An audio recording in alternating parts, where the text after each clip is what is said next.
Hello नमस्कार, good morning students. आप सभी का स्वागत है आज के सत्र में। आशा है कि आप सभी स्वस्थ और सेहतमंद होंगे और घर बैठ के अपनी पढ़ाई कर रहे होंगे। अध्ययनम परमम तपः, संस्कृत में कहते हैं कि अध्ययन पढ़ाई करना विद्यार्थियों के लिए, आप सबके लिए सबसे बड़ा तप है। और आप तप कर रहे होंगे अपने लक्ष्य को, भविष्य को बनाने के लिए। निश्चित रूप से आप पढ़ाई कर रहे होंगे, मुझे यकीन है। तो बच्चों, जैसा कि आप सभी जानते हैं कि पिछले कुछ समय से हम सभी संस्कृत व्याकरण के टॉपिक को लेकर के वीडियो बना रहे हैं और उन वीडियो में जो आपके सिलेबस के इम्पॉर्टेंट टॉपिक हैं उनके ऊपर चर्चा हो रही है। विशेष बात यह है कि ये जो वीडियो आप देख रहे हैं ये क्लास 8th, क्लास 9th और क्लास 10th आप तीनों क्लास के स्टूडेंट्स के लिए है। यानी आप तीनों क्लासेस के जो सिलेबस में संस्कृत में जो टॉपिक दिए गए हैं, प्रत्यय का जो टॉपिक है प्रत्यय, तो ये जो वीडियो है ये आप तीनों क्लासेस के सिलेबस में काम आएगी। आप तीनों क्लासेस के स्टूडेंट्स इसको देख सकते हैं। ये प्रत्यय है और जैसा कि आप सभी जानते हैं कि प्रत्यय हमारे संस्कृत का बड़ा ही महत्वपूर्ण टॉपिक होता है और अगर हमें प्रत्यय समझ में नहीं आ सकते हैं तो हम संस्कृत सही से बना नहीं पाएंगे। तो आइए अब हम सीधे अपने विषय पर, सीधे टॉपिक पे बात करते हैं। जो आज का ये वीडियो है ये मैंने बहुत आपके लिए इम्पॉर्टेंट है, ऐसा टॉपिक लिया है और दो ही प्रत्यय को लेके हम यहाँ बात करने जा रहे हैं। जिन दो प्रत्ययों को आप समझ लेंगे तो आपको बहुत आसानी रहेगी, आगे आप भविष्य में उलझेंगे नहीं। तो आइए अब जो आज हम पढ़ने जा रहे हैं वो प्रत्यय का एक टॉपिक है स्त्री प्रत्यय। जी हाँ, हम पढ़ने जा रहे हैं स्त्री प्रत्यय। कुछ बच्चे सोच रहे होंगे कि स्त्री प्रत्यय क्या होता है, ये तो बड़ा विचित्र नाम है। स्त्री प्रत्यय क्या होता है? प्रत्यय तो कई तरह के होते हैं पर हमने स्त्री प्रत्यय नहीं सुना। तो स्त्री प्रत्यय भी बड़े महत्वपूर्ण होते हैं, इसलिए ध्यान से सुनिएगा। ये जो वीडियो में मैंने टॉपिक लिए हैं आपके लिए बहुत ही शॉर्ट, सरल और बहुत ही छोटे में लिए हैं ताकि आप ज़्यादा इससे परेशान ना हो, आपको बोर ना हो इससे। और जो आपके टॉपिक आपके सिलेबस में हैं उसके अकॉर्डिंग ही यहाँ मैंने प्रस्तुत किया है। आइए अब जानते हैं कि ये होता क्या है, स्त्री प्रत्यय होता क्या है और इसके भेद क्या होते हैं। तो ये हमारा वीडियो अब शुरू हो रहा है। ध्यान देंगे, बोर्ड पर लिखा हुआ है स्त्री प्रत्यय की परिभाषा है। सबसे ऊपर आप देख रहे होंगे कि पुल्लिंग शब्द को स्त्रीलिंग बनाने के लिए स्त्री प्रत्यय का प्रयोग किया जाता है। आई बात समझ में? सरल लाइन है, सीधी सी परिभाषा है कि पुल्लिंग शब्दों को स्त्रीलिंग में परिवर्तित करने के लिए स्त्री प्रत्यय का प्रयोग करते हैं। सीधी सी बात है, ये फॉर्मूला था इसका। अब आइए इसके उदाहरण, इसके भेद देख लेते हैं कितने होते हैं। तो स्त्री प्रत्यय के कुल 4 भेद होते हैं। कितने होते हैं? 4 भेद होते हैं। क्लास 8, 9th और 10th तीनों के संस्कृत में जो हैं कि स्त्री प्रत्यय के आपके 4 महत्वपूर्ण भेद यहाँ दिए गए हैं। अब वो कौन कौन से होते हैं उनके नाम पढ़ लेते हैं। उनके नाम होते हैं टाप, ये प्रत्यय का नाम है टाप। उसके बाद होते हैं एक अगला है डाप, टाप और डाप। तीसरा है गीप, ये जो है ये इसको डीप ना पढ़ें, ये अंग की बिंदी लगी हुई है तो नाक से उच्चारण होगा तो इसको पढ़ेंगे गीप।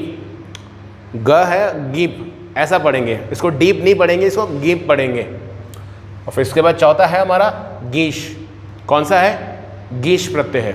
इसको आप गीश ना पढ़ें, इसको आप डीश ना पढ़ें, ये ड सोच के इसको आप डीश ना पढ़ें और इसको आप डीप ना पढ़ें, इसको आप गीप पढ़ेंगे, ना से अंग का उच्चारण होगा और इसको आप गीश पढ़ेंगे। तो ये 4 हमारे स्त्री प्रत्यय होते हैं। कौन कौन से होते हैं? फिर से पढ़ लीजिए, टाप, डाप, गीप और गीश। ठीक है, ये स्त्री प्रत्यय है कुल मिलाकर के। अब आपके सिलेबस में स्त्री प्रत्यय के इन 4 भेद जो हैं इनको कैसे किया जाता है, कैसे पहचाना जाता है, इनकी जो ट्रिक होती है वो मैंने यहाँ लिखी है।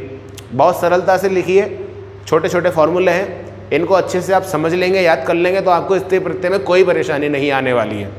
आज फिलहाल हम ये जो 4 भेद होते हैं तो इस वीडियो में हम 2 ही भेद पढ़ेंगे। स्त्री प्रत्यय के 2 ही टॉपिक पे आज हम बात करने जा रहे हैं। वो प्रत्यय है टाप और डाप। टाप और डाप प्रत्यय में ही इस वीडियो के अंदर आज हम चर्चा करेंगे। अगले बचे हुए 2 प्रत्यय जो हैं गीप और गीश, वो अगली वीडियो में अगली बार आपसे चर्चा करेंगे। तो आइए अब आपको बताते हैं टाप प्रत्यय होता क्या है। सबसे पहले टाप प्रत्यय के लिए पढ़ लेते हैं। टाप प्रत्यय है, इसकी परिभाषा में लिखा है कि अकारांत। अकारांत यानी अंत में अ है, अ जिसके अंत में है उसे कहते हैं अकारांत। समझ में आई बात? अकारांत पुल्लिंग के शब्दों को, यानी किसके, पुल्लिंग के शब्दों को, अकारांत पुल्लिंग के शब्दों को, ये महत्वपूर्ण बात है, बार बार यही ध्यान देना आप, अकारांत पुल्लिंग शब्दों के स्त्रीलिंग में बनाने के लिए, किसमें, स्त्रीलिंग में, पुल्लिंग को स्त्रीलिंग में बनाने के लिए टाप या डाप, डाप और डाप यानी आ को जोड़ते हैं। अब आ को कैसे जोड़ते हैं, तो जैसे आप सभी जानते हैं कि देख लीजिए, जैसे ये है टाप, टाप में जो है प का लोप हो जाएगा और इसमें ट का भी लोप हो जाएगा, तो क्या बचेगा, मात्रा हमारे पास अ की बचेगी, तो टाप में हमें क्या मिलता है, आ। उसी प्रकार जो डाप है, और डाप में भी हमें जो है कि प का लोप हो जाता है और ड का भी लोप हो जाता है, तो क्या बचता है, आ की मात्रा, तो क्या मिलता है, आ। इसलिए मैंने आपको यहाँ पे ये लिखा है कि टाप और डाप इसमें आ जोड़ा जाता है, टाप और डाप इसमें आ जोड़ा जाता है, ठीक है। तो अकारांत पुल्लिंग शब्दों को स्त्रीलिंग में बनाने के लिए टाप या डाप में आ जोड़ा जाता है, ये इसकी परिभाषा है। अब आइए इसके आगे चलते हुए हम इसके उदाहरण देख लेते हैं। उदाहरण में देखेंगे तो अज, अकारांत पुल्लिंग अज, अज माने, अज मतलब यानी होता है बकरा, बकरा नाम तो सुना होगा ना, बकरा, अज यानी बकरा। और टाप, टाप में बचा हमारे को आ, तो अज हमें अ लिखा और अंतिम वर्ण में हमने आ की मात्रा लगा दी, तो ये क्या बन गया, अजा। अजा मतलब बकरी। समझ में आई बात, बस यही कहानी है, पुल्लिंग से स्त्रीलिंग में परिवर्तित करना है अपन को। अज मतलब बकरा होता है और अजा मतलब जो है कि बकरी होती है, आ की मात्रा जोड़ देंगे अंतिम वर्ण में। अगला उदाहरण देखते हैं, अश्व, अश्व मतलब क्या होता है, घोड़ा, तो लिखेंगे अश्व, अश्व क्या है, पुल्लिंग है ये, हमने लिखा घोड़ा, टाप का क्या मिला हमें, आ, तो ये क्या बना, अश्वा यानी घोड़ी, ठीक है।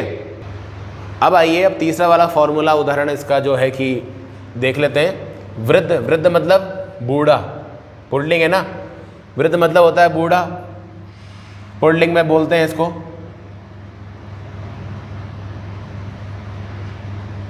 और स्त्रीलिंग बनाने के लिए टाप में जो है कि आ हमारे पास शेष रहता है, तो अंत में हमने जोड़ दिया वृद्धा, क्या बन गया ये, वृद्धा। उसी प्रकार आगे चलेंगे तो ये लिखा है शब्द हमारे आगे सरल, सरल क्या है, पुल्लिंग है, हमने क्या बनाना है, स्त्रीलिंग। स्त्रीलिंग में हम पहले लिखेंगे सरल, जो जैसा है वैसा ही लिख दिया सरल, और अंतिम वर्ण क्या है हमारे पास, टाप, टाप का हमें क्या जोड़ना है इसमें, आ की मात्रा, तो ये क्या बन गया, सरला। सरला नाम होता है लेडीज़ का, आप जानते होंगे स्त्रीलिंग का शब्द है सरला, तो ये हमने स्त्री प्रत्यय में सरला शब्द बना दिया। बस यही है टाप, टाप प्रत्यय कुछ नहीं है, बस इतना ही है। इस फॉर्मूले को ध्यान रखना है आपको, आ जोड़ना है लास्ट में, कहाँ पे, ये फॉर्मूले की बात ध्यान रखनी है कि अकारांत पुल्लिंग शब्दों को स्त्रीलिंग में बनाने के लिए टाप जोड़ते हैं, किनको, अकारांत पुल्लिंग शब्दों को, इन सब में अ है, अज में, वृद्ध में, अश्व में, सरल में, सब में अ सुनाई दिया है अंत में, तो हमने यहाँ टाप प्रत्यय जोड़ दिया। तो यही है कुल मिला के टाप प्रत्यय। बाकी इसके 4 उदाहरण जो है कि मैंने आपको समझाने के लिए यहाँ लिखे थे, बाकी इसके और भी उदाहरण हैं वो आपकी किताब में है, अपनी अपनी किताब खोल लीजिएगा, और जब आप इसको कॉपी में अच्छे से लिखेंगे तब उसमें से कुछ और उदाहरण यहाँ पे आपको लिखने हैं, कम से कम 10 उदाहरण आपको लिखने हैं। आप 10th क्लास में हैं, आप लोगों के लिए स्पेशली है ये, उसके अलावा 9th और 8th क्लास के बच्चे भी, इसलिए कम से कम 8 से 10 उदाहरण लिख के चलें हर प्रत्यय का, तो आपको ये अच्छे से तैयार हो जाएगा। अगला प्रत्यय की बात कर लेते हैं। अगला जो इसका उदाहरण है, ये फॉर्मूला इसको ध्यान देंगे, शब्द के अंत में अक का उच्चारण हो तो, किसके क्या उच्चारण हो, अक का उच्चारण हो, शब्द के अंत में अक, ये ध्यान दो, बस मेन टॉपिक यही है कि शब्द के अंत में अक का उच्चारण हो तो टाप प्रत्यय लगने पर, टाप तो वहाँ भी जुड़ेगा, उसके लगने पर क्या होता है कि क से पूर्व वर्ण में, यानी क जो है अक, अक जो होता है, अक में क अंत में है ना, अ क अंत में, तो अक, क से पहले वाला जो वर्ण है यानी शब्द है, जो एक वर्ण जो होता है क से पहले वाले वर्ण में ई का प्रयोग करते हैं, ई का प्रयोग करते हैं। और ई क्या है? छोटी ई, यानी कि इसकी मात्रा लगती है। ई है छोटी ही, यानी इसमें इसकी मात्रा लगती है। समझे फॉर्मूला?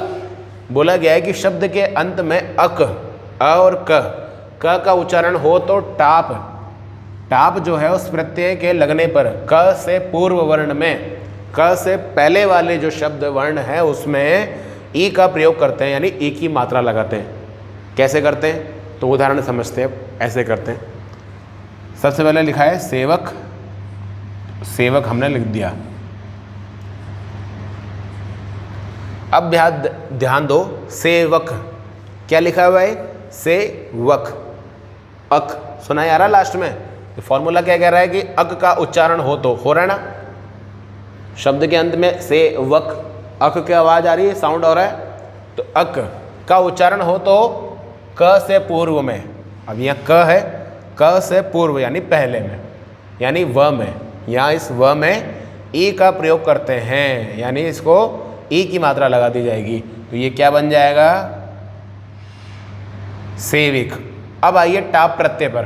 टाप का हमारा आ बचता है अंत में, तो हमने मात्रा लगा दी आ की, तो क्या बन गया? सेविका। सेविका बन गया। सेवक पुल्लिंग है तो स्त्रीलिंग में सेविका है, और स्त्री प्रत्यय में सेविका बनता है। बस सेकंड वाले फॉर्मूले में ये विशेष ध्यान देना आपको, हमेशा अक का ध्यान देना है। जैसे अगला उदाहरण देखिए, संयोजक है। हम लिखते हैं सीधे सीधे,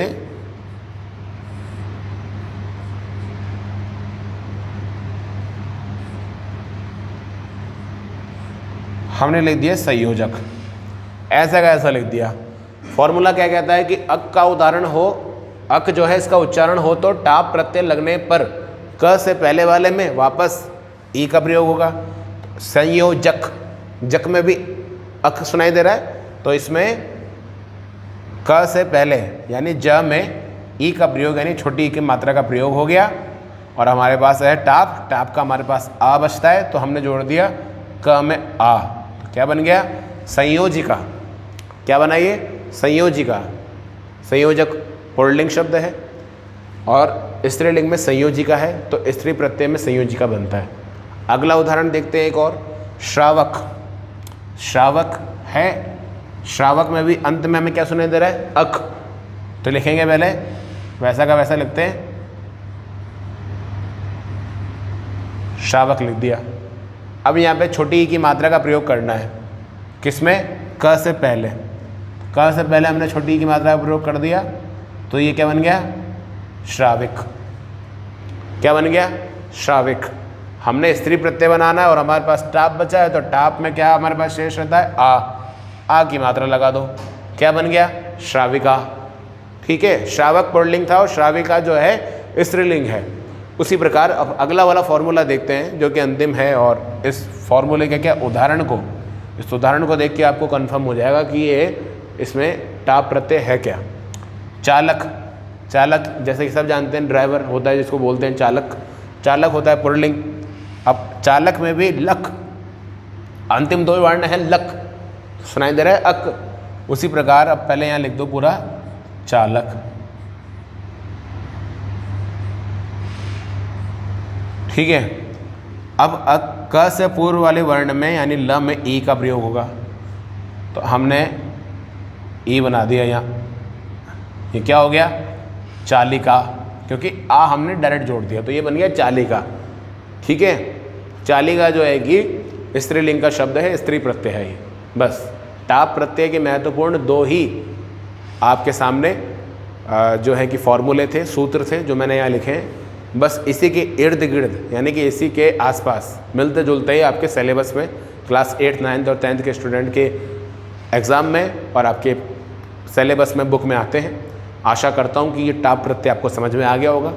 और टाप के जैसा का जैसा ही अगला हमारा फॉर्मूला है डाप।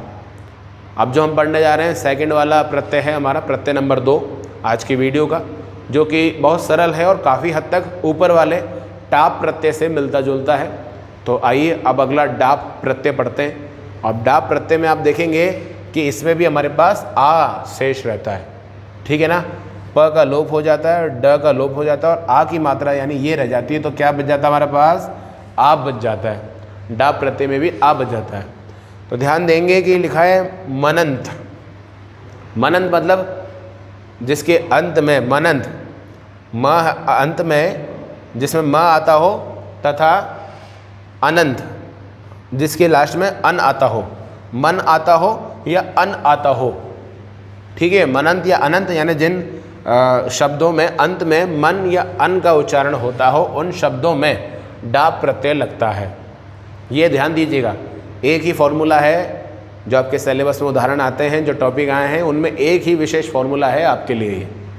वो ये है कि मनंत और अनंत शब्दों में डा प्रत्यय लगता है। अब ये क्या होता है तो उसके उदाहरण देखते हैं ताकि समझ में आ जाएगा वो क्या होता है। जैसे यहाँ लिखा हुआ सीमन, सीमन शब्द है। सीमन शब्द अन लग रहा है लास्ट में, ऊपर बात की थी मन, तो ये है हमारा मन, सीमन। सीमन शब्द है, सीमन शब्द में अंत में अन है तो यहाँ लिखा हमने सीम, सीम है। अब इसको सॉल्व करेंगे तो पहले लिखेंगे सीम। और अब ये जो है डाप, डाप में हमारे को क्या मिलता है, आ मिलता है, तो क्या बनेगा ये सीमा। आप समझे, आप सीमा, बहुत सारी लेडीज़ का नाम होता है सीमा। अगर उनको नहीं पता हो कि कैसे किया जाता है, ये उनका प्रत्यय कौन सा है, तो उनके नाम में स्त्री प्रत्यय का डाप प्रत्यय है, स्त्री प्रत्यय का डाप है। अब आइए आपको समझा देते हैं कि वापस जो है कि सीमा कैसे बना। सीमन शब्द से मन, अंत में मन होना चाहिए ना, सीमन से बचा सीम, सीम में हमने आ को मिलान किया तो बना सीमा। उसी प्रकार पामन, पामन अंत में क्या है मन, इसी का ही उदाहरण है ये। तो हमारे पास क्या बचा पाम, पाम जो है अब उसमें डाप यानी आ लगेगा तो लिखेंगे पहले पाम। डाप जो है उसका हमारे पास हमने आ की मात्रा बचती तो हमने लिख दिया पामा, क्या बनाई पामा।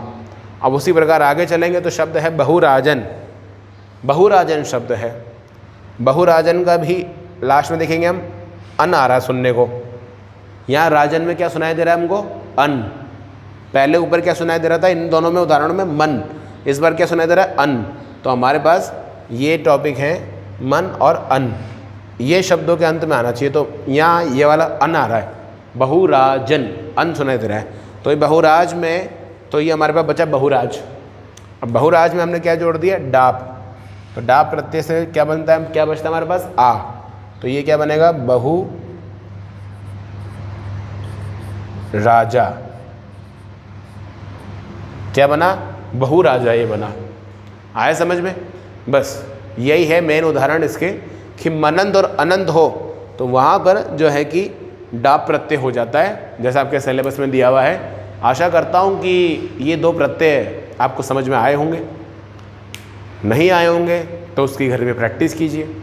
आपकी पूरी बुक में इसका अच्छे से टॉपिक दिया हुआ है, उन टॉपिक को पढ़ो, बुक में इनको लिखो, खुद अपने स्तर पे सॉल्व करो। कुछ कन्फ्यूजन हो, नहीं समझ में आता हो तो स्कूल में आके समझ लो। स्कूल में आपको अलग अलग दिन दिए गए हैं कि आपको किस दिन सॉल्यूशन के लिए आना है, तो आइए समझिए। स्कूल नहीं आ पा रहे हैं तो कॉल कर लीजिए, पता कर लीजिए। और फिर भी अगर नहीं हो पाएगा तो स्कूल खुलने के बाद, जब स्कूलें खुलेगी और हम लोग रिवीजन करेंगे तब आपको और डिटेल में मैं आपको बता दूंगा। तो फिलहाल आज की इस वीडियो में हमने पढ़ा स्त्री प्रत्यय और उसके 4 भेद होते हैं, तो 2 भेद हमने आज पढ़ लिए हैं जो बड़े महत्वपूर्ण हैं, क्लास 8th, 9th और 10th में आते हैं। अब अगले जो 2 उदाहरण हैं वो पढ़ेंगे हम अगली वाली वीडियो में। तब तक के लिए आप सभी अपना ध्यान रखिए, पढ़ते रहिए और घर पर रहिए, मुस्कुराते रहिए और हंसते रहिए। नमस्कार।